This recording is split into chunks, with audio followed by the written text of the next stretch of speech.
Thank you very much, Daniel. That was a beautiful testimony. And thank to your parents for raising such fine children. So God bless you.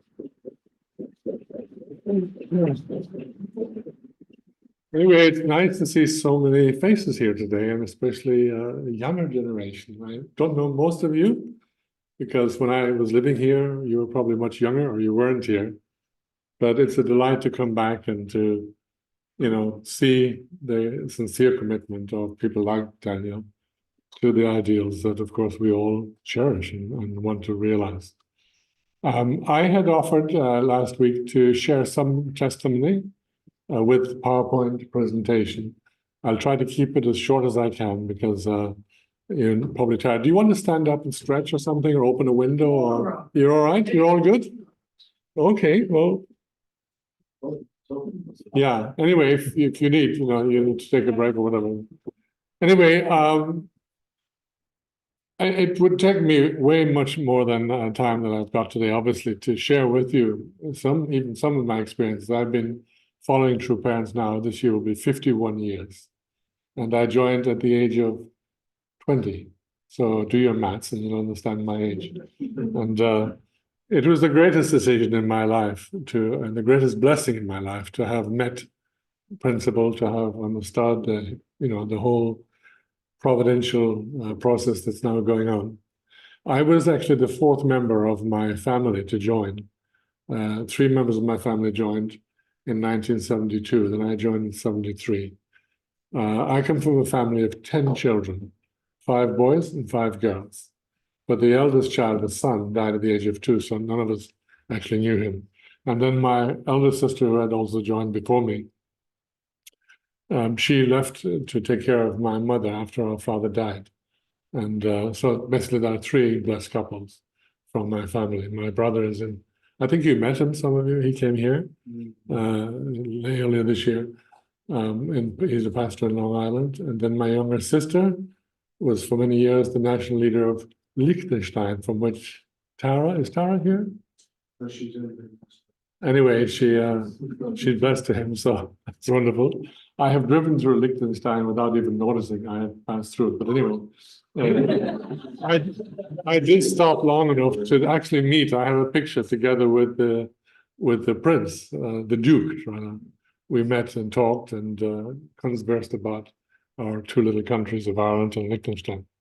Anyway, what I want to do here is just go through some parts of my story. Because, I grew up, maybe we can move on. In fact, I put this deliberately together so that I don't need to explain everything. You can just read it. And so you understand in one slide, pretty much, my story. Growing up, I was born in County Mayo. You know where that is? I was the butt of jokes in school where they said the only good roads in Mayo are the ones that lead to Galway. Or Mayo, God help us, that was an expression as well. But our dear sister here grew up in the same area where I grew up. And she went to the same school that my sisters were educated in, and so on. And Enda Kenny, one of your recent Taoiseachs, is from there. Plus the former head of the Human Rights Commission and the first lady president of Ireland, Mary Robinson, is also from County Mayo. So we've produced some interesting people over the years. Anyway, this is just a very shortened sort of explanation about my story in terms of my activities. Can move on. And I don't need to explain to you which country this is. By the way, the reason I have this PowerPoint is because in 2001, November, I won, after 16 years, a court case against the Russian Federation at the European Court of Human Rights. I was deported from Russia in 2006, illegally, by the Russian government, after being there for 15 years. And so the court, I took the case through the courts in Russia and then to the European Court of Human Rights. And so all the judges, including the Russian judge, unanimously agreed that what they had done was illegal, and then that I should not have been deported. I was also banned for 5 years. And then they awarded me, the Russian government's supposed to pay me 10,000 euros, which I don't expect to see, but anyway, it was a good feeling in some ways to be able to be proven right on that level. Anyway, so why am I saying that? Because I reported this to True Mother at that time in 2021. And Mother was delighted, actually. And she said, can you please write your story?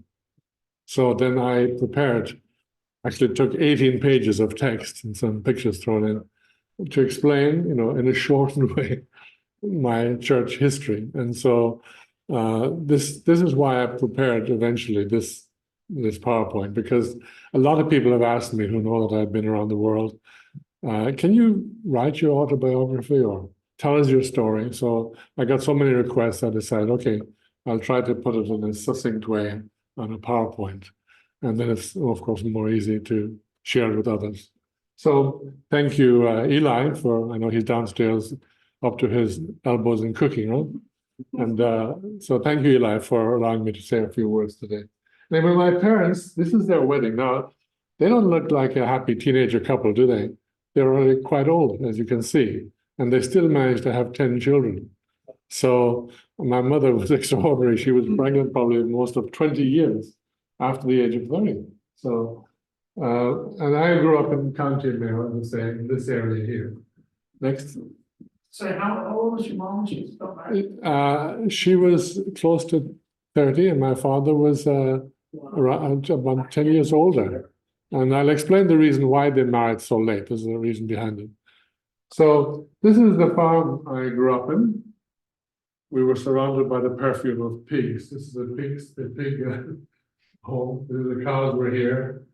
So there was a constant perfume of pigs and cow dung. And, we walked every day to primary school across the fields, 2 miles, to Bal, a small town. So a very simple life, no telephone, no TV, no car. Of course, in those days, it wasn't unusual in the countryside. But anyway, very simple life. And my family were very devout Catholics, especially my mother. And so we went to church every Sunday.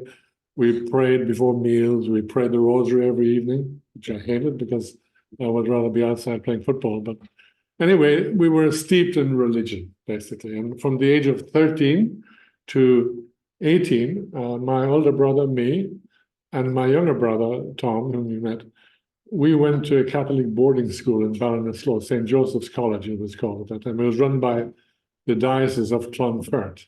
So actually, I had interesting classmates like Eamon Gilmore, who was the foreign minister here and deputy prime minister, I think, at one time. He and I were classmates, so we knew each other very well. Also, there's 2 very rich guys here. They're brothers from Foxford called Ulick and Desi McAvady. They practically own Dublin Airport, and they own some 5-star hotel here in Dublin. They own the first ice skating rink here, I think. So we were actually dormitory mates having pillow fights for 5 years. So, and one of my teachers has been until recently the Bishop of Clonfert. And another teacher of mine was the Bishop of also Clonfert. And so, we were able to, live in a sort of a small society in the confines of, the college. It was actually a very beautiful place in the countryside. Now, this is not my mother. This is a daughter of a friend of my mother in the picture here. But this is actually, can you still hear me? This is me. This is Tom, and this is my sister Marion. And this is the cow that I hated to milk every morning before going to school. Especially when our tails slashed and you go to school, and then the kids from the town, which is about 500 people, were thinking, ooh, you smell like a pig or smell like a cow or whatever. To make matters worse, around the age of 7 or 8, I got ringworm from the cow, which caused total loss of my hair. So I had no hair, zero. And so being smelling like a cow or a pig and then being bald all at the same time didn't exactly endear you to your friends in school. So, the persecution began there, let's put it that way. Next. And why did my parents marry late? Well, my father actually traveled to America at the age of 19 to find work, as those of you who are from Ireland know. Ireland was a very poor country after it's being freed from Britain. And so he went to America, found work in New York, became a US citizen after a short time, and then had to do the draft, in other words, go into the army. And then he returned back to work, but then when Japan attacked Pearl Harbor, he was called up the next day, sent to Northern Ireland to prepare for the D-Day landing. So he participated in the D-Day landing as a military police officer. Because he was elder, he wasn't on the front line. It was usually like those in their late teens or early 20s were, the more fit soldiers. But he was a military police, and then he actually went all the way up through to Berlin, survived the experience, although he had some very close calls in being attacked. And then this is an interesting photo here, and I have it here. This is actually, for those of you who may understand it, like Lara, Put na Rodin means the path to the homeland. And it's the Russian word for the gateway to heaven, Soviet Union. No mouth, huh? And so then here is my father. Here are two Soviet soldiers and other Soviet soldiers posing in front of this thing. I sometimes look at that picture and think, would he ever have imagined one day his own son would live in Moscow for 15 years, witness the collapse of the Soviet Union, first, front line. Also, his grandson would be called Nikolai, a Russian name, and be born in Moscow and lived there for 11 years, speaks Russian also. So this is just rather, an interesting story for me. And you never know sometimes your fate based on, what your ancestors are involved with and why you end up where you do. Next. And these are what I call the Holy Trinity, my brother, sister, and me. And this is actually our confirmation picture over there. I'm not quite sure, but I was probably about maybe 12 at the time or something like that. I can't remember. And so then Marion in the middle, of course, and then Tom on the right side. And this is actually on my 60th birthday. That was in London, in our South London community. They had a surprise. I was invited to come and give a talk. All of a sudden, I walked into a whole birthday celebration, and secretly organized by some leaders in England. And Marion and Tom just happened to be there. We didn't plan it at all. But for different reasons, they ended up in London just at that time. So I thought, wow, this is beautiful. Next. So your brother's younger? My brother Tom is younger, but actually most people think he's older because he's, prematurely white hair, and he recently has had health issues as well. So now I could never imagine growing up on this farm in County Mayo that one day I would travel to 83 countries in the world, work those highlighted in yellow countries I've worked in more substantially. And, this is one of the best education I could have received. I studied in Cork in a private institute when I met the church, but I didn't get through like a university degree or things like this. But actually life itself and my experiences in the movement has been a great education about life and about people and about cultures and many things.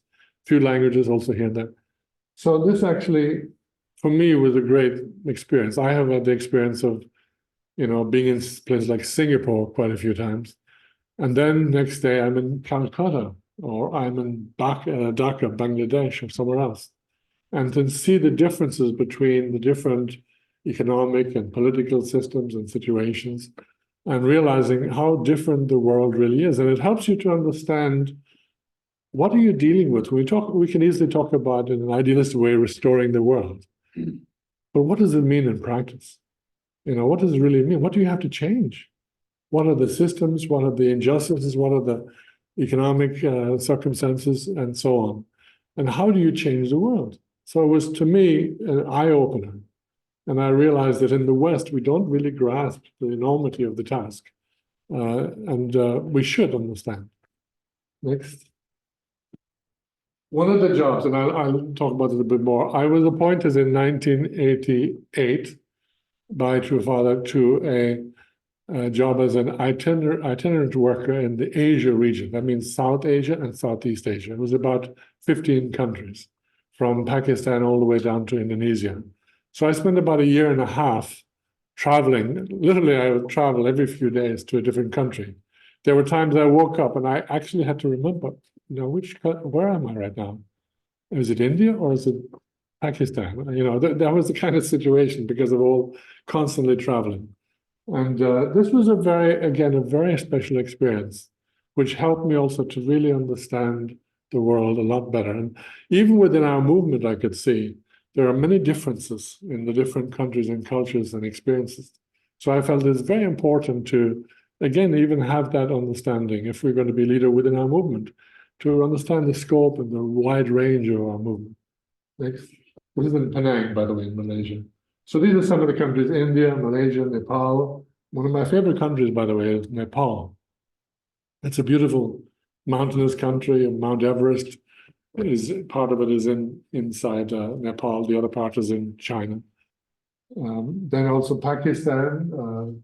I've been to the People's Republic of China more than 60 times and have traveled to every province of China, including spending a week in Tibet and experiencing what it feels like to breathe at 3,500 meters and give lectures in that elevation. So, and then China is famous, of course, for its food, as you know, from all the Chinese restaurants that are around. But I tell you, the real deal is in China, and the stuff that you eat sometimes you wouldn't want to know. So as we sat down sometimes, what? Hot dogs? They look like hot dogs, but they're another part of the animal. So then, I've eaten live scorpions. I've eaten tempura'd crickets, a bull's organ, thinking it was a hot dog, but anyway.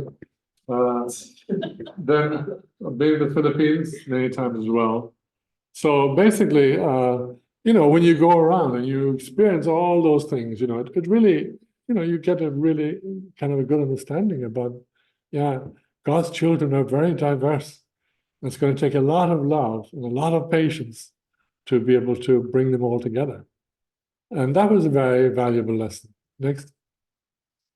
This is Bangladesh, Indonesia. This is in a city called Bandar, Indonesia. There's a volcano right there. Actually, we went down into Hong Kong before it was with China, Sri Lanka, Singapore, Thailand.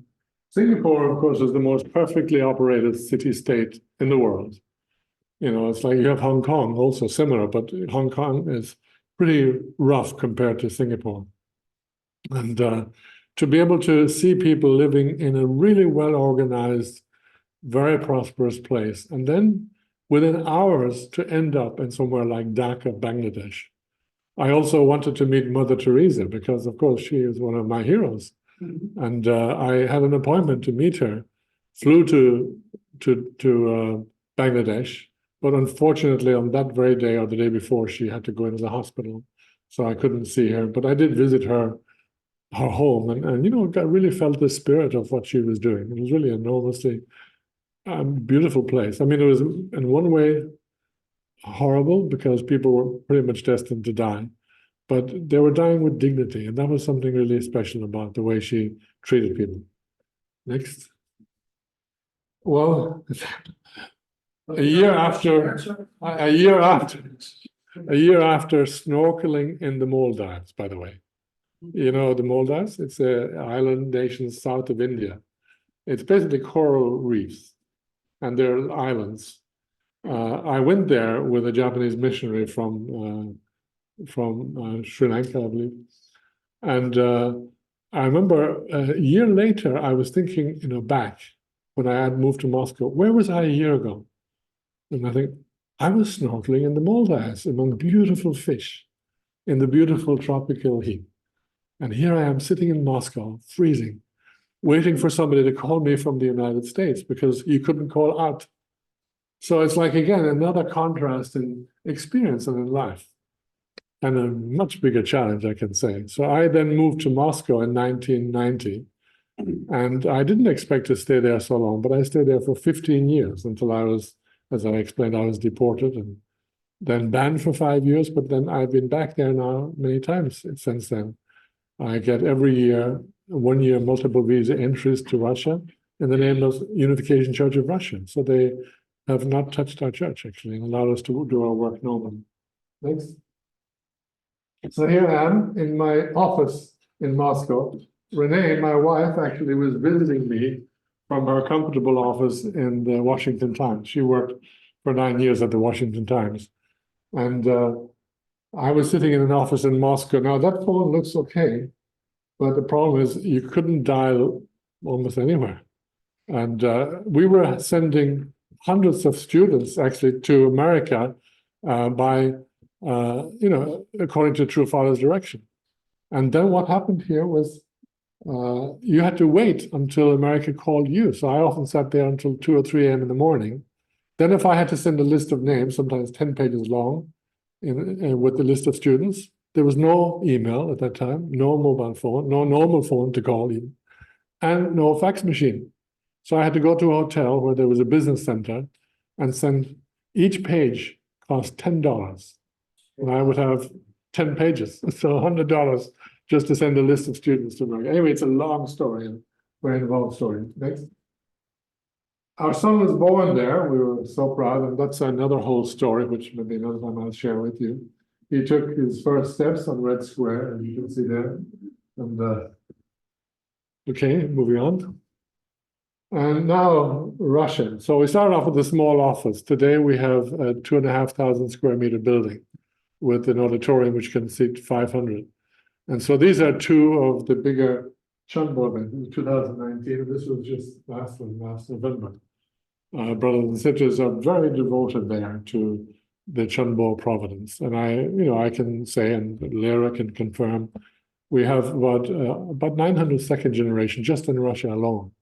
And so, like everywhere, they have to also find their way. Some of them are doing better, some are not so well. And I'm so pleased Lera is representing, I think, her second generation in our country well. And I've known her mother from the very beginning. In fact, I interviewed her mother the very first time when she eventually was chosen to go to America. So I feel a strong bond and connection. Next.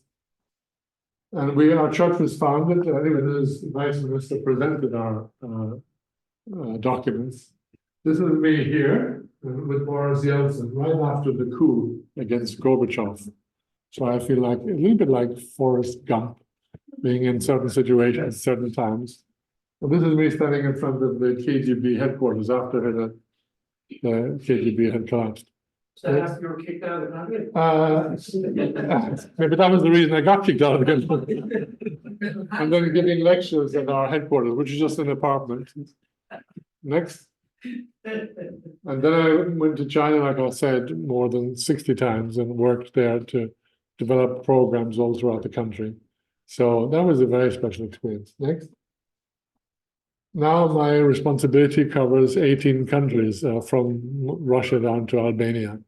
It used to also include Ukraine, but because of the difficulties with Russia, Ukraine, then we decided should come under the Central European region, and because also many of them are living there anyway. And so I basically have to travel always by plane. So I choose to live in the Czech Republic, not because it's part of my region, but geographically it's the most convenient place to fly in and out of north and south. Next. And I have a great team. I call them God's winning team. I borrowed that expression from Dr. Balkan. I have a really wonderful team of brothers and sisters I work with. Many of them I know from when they joined, those from the former Soviet Republic. So I saw them joining and growing. And then others have, of course, I've come to know a bit later, but really a wonderful team. Next. So yeah, every 2 weeks we have Zoom calls together. So we have really a good, a strong, I would say, strong unity. If you check out this weekend's news, you'll see a report from April from Eastern Europe, which covers some of the activities. Every month, Peter Starlinger asked me to put in on the European news reports about the previous month's activities. Next. And finally, True Parents. I've had several opportunities, quite a few actually, some of them are represented here, of close communication or meeting with True Parents. including also in 2014, I was asked by True Mother to give a 40-day workshop to the True Parents' two youngest daughters. The second youngest is Kat, and she calls herself Jungjinim, and then Yunjinim and Jungjinim. And they were blessed shortly thereafter, so I was at their blessing. But here is actually some special one. This is in London Airport, the last time Father visited the UK. And we were sitting together with Simon. He was national leader of the UK at that time. Then True Parents said, let's send a picture together. But all the cameras were packed away, the formal cameras, and so the couch was too narrow. So Father said, sit next to him. But I thought I'd just squat down on the side. He said, no, sit. So I had to hang on in a way. And then, so Father was holding on to my knee, Mother was holding on to his arm, so we wouldn't fall over. And I thought, how symbolic. The Irish leader at that time and the British leader embraced by True Parents. So that's important. Also, on the left side, that was my first opportunity. I had just become the national leader of Ireland for the first time in 1983. I was called to Korea with other European leaders. And I was the youngest leader physically and also in terms of my mission. So I was sitting way at the back behind all the big shots. And I thought, Father doesn't even know I'm here probably. And then suddenly I heard a voice, Ireland! Oh, that must be me. So, song! And of course, I went up and I was so nervous. I don't know, where do I put my hands, And then Father, I thought, what are True Parents? And I thought, Danny Boy. So actually, I'm singing the song Danny Boy from True Parents. English song. Father knew it. In fact, that was I knew it. Yeah, sure, I knew it very well. I dreamed of singing one day that song for True Parents, so I was prepared. And yeah, so it's amazing to sit there and look at the audience that you're singing to, and then that morning, I think, or the next morning, we had breakfast together, which is me and True Parents, and I think the Spanish leader at the time, and True Father he looked at me when I was introduced by President Young Kim. He said, Jack is from Ireland. And he looked at me and says, Irish people, quick temper. What did you say, Father? No, just kidding. So I knew he really read me right away. So anyway, this is the more recent one also. I was receiving some sort of honor prize or something on behalf of European members. I was asked by President Song, can you represent us and receive them? And this is actually special. Now, I'll finish with this in the last. I was in Yosu in 2011, and with a few other Westerners, mostly Korean and Japanese leaders. And Father started walking around the hall to take a break during the Handukane. And suddenly, everybody moved aside, and I was standing at the back. And then Father and I were just facing each other. So Father began looking at my feet. I don't know why, but luckily my socks were not holy. And I thought, his eyes began to move up. And then suddenly our eyes met. And I had an extraordinary experience in that moment, because I didn't feel any feeling of discomfort. Like I would have thought, oh no, he's going to see all my sins and my ancestors' sins and the ancestors to my ancestors. Not at all. The feelings I had was, this is my Savior.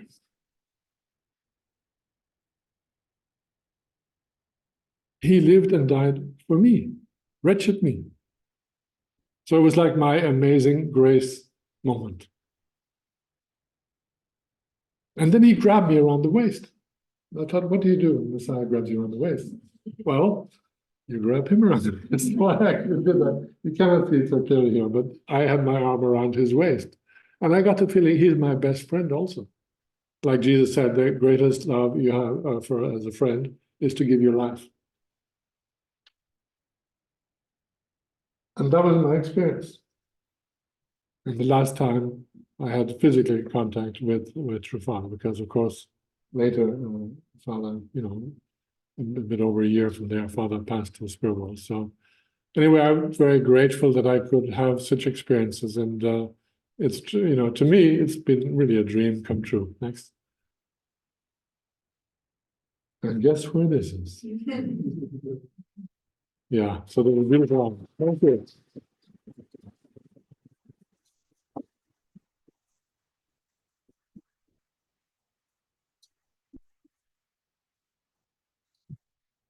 Thank you very much, Reverend Gorley, for sharing some of your life experience. Yeah, I think it's very interesting for all of us, but especially the younger generation who doesn't know him so well, to hear some of his life stories. So thank you so much for sharing that. Second.